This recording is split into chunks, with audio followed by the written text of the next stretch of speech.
for tuning in. As some of you may know, yesterday was my breast cancer blog's 4th anniversary. So that is major. I have been fighting breast cancer for 4 years now. And I count my blog anniversary as my breast cancer survivor anniversary, even though I was diagnosed in April of 2011, but I merged it into one because my blog really means so much to me, and my blog is my journey. So I just recognize it on the same day. If you're not familiar with my breast cancer blog or my journey so far, April 2011, I was diagnosed with advanced stage, also known as stage 4 breast cancer, with metastases to my bones. And it just hasn't registered to me completely that I've been doing this for 4 years. I'm truly blessed to still be here after 4 years, and I hope I have many more years to come. I'm not your average statistic, which thank God for, but at least I'm proof to someone that their diagnosis doesn't mean that they don't have a chance of surviving, because over the past 4 years, I was still able to accomplish a few of my goals in life, like graduating university and being able to get a job, still work, and still be able to travel and do other things that I love. Through my journey, I was able to meet so many amazing people. I've met other survivors. I was able to work with other survivors, and the story is different, but yet it's still inspiring in its own unique way. It's just so amazing to see them be able to move on and accomplish in their life. Amazing. That's my favorite word, by the way. It was just, things that probably wouldn't have happened if I didn't have breast cancer. So many doors have opened up for me during this time. I've had the opportunity to also attend, like breast cancer galas and functions here, which is something I've always wanted to do. Not attend them, but participate or help out or do something with it. Ever since my aunt, if you know me personally, my aunt passed away in 2008 from advanced stage breast cancer, and so this is something that hits home for me. Is not just because I have it, but because I had family members and friends that have been affected by this. I had so many awesome experiences. This has not been a walk in the park. Like, not every day is a good day.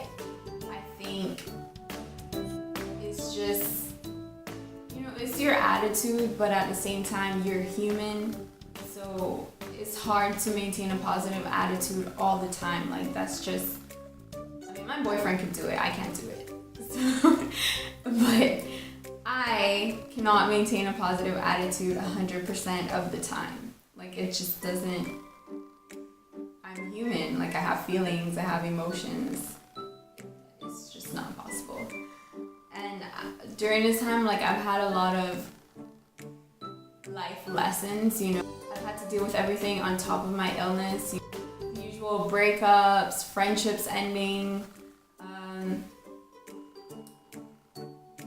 like jobs you hate. It's just I'm not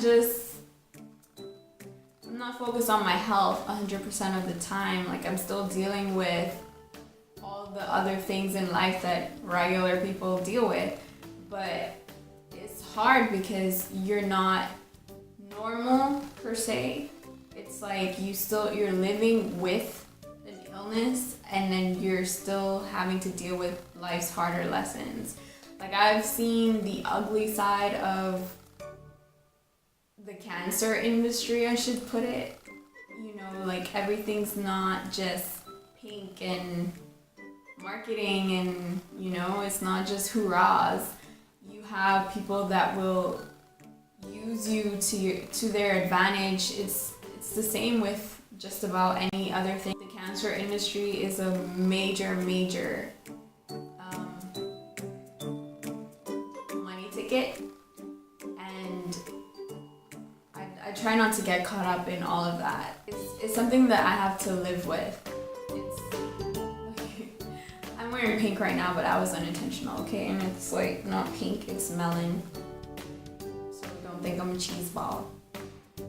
But the best way to deal with that is to just move forward, keep moving forward. So to me, that would be the hardest part. Trying to live a normal life knowing that you're living with cancer or something of the sort, and it's like you'll never really truly be normal. I don't know. For example, another milestone is coming up for me, and that is my 10-year reunion, my 10-year high school reunion. Yeah, I'm an old fart. But my high school reunion's coming up, and I remember running into someone that I went to school with like maybe 2 years ago, and he was like, "Are you married?" And I'm like, "No." And then he asked me, "Well, do you have kids?" And I said, "No," again. And I'm sure he was completely unaware of my situation. And he said,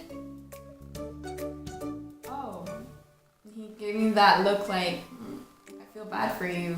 And then he said, "Well, just, don't worry, it'll happen one day." And it just kind of stung me because, marriage is still totally possible, but if like, living with breast cancer and the whole kids thing, and it's hard. So to me, I feel like cancer sometimes cripples you, not only physically but emotionally, and you see people around you being able to go forward and just do whatever they want, whereas you're kind of stuck in the same place. And I think that I try not to focus on it too much, but it is the hardest thing for me. Like, it's hard to say, I can't just get up and be like, I'm gonna move here and I'm gonna get a job in this and I'm gonna do this and I'm gonna get married and I'm gonna have kids, and I can't do that because one, I'm still on treatment, and although it's working and I love CTCA, I love my doctor, but it's not guaranteed that anything will ever work to the point where I can just move forward and do all of this stuff. Like, there's always a chance of it coming back in my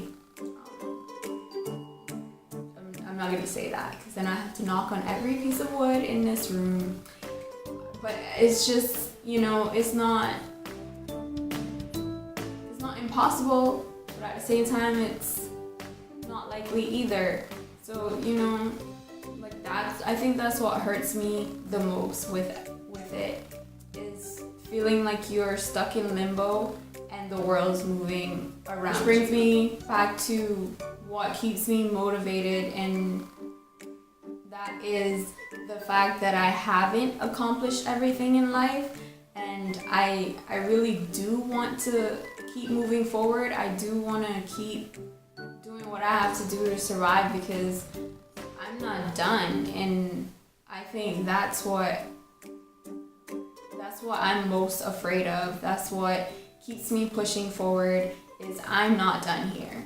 And until I feel like I've lived, like truly lived, then I'm gonna keep going. So thank you for watching, and thank you for all of my subscribers, my supporters, everyone, my friends, family, everyone that just keeps me going in this and supports me throughout my journey.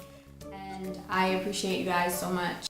If you do want to reach out to me, my email is at the end of this video, as well as in the description box. You can send me a message, you can go on my blog, you can send me anonymous messages through Tumblr if you want to remain anonymous. But do not be afraid to reach out to me. I am more than happy to answer any question that you have, and I will answer to the best of my ability. So thank you again for watching, and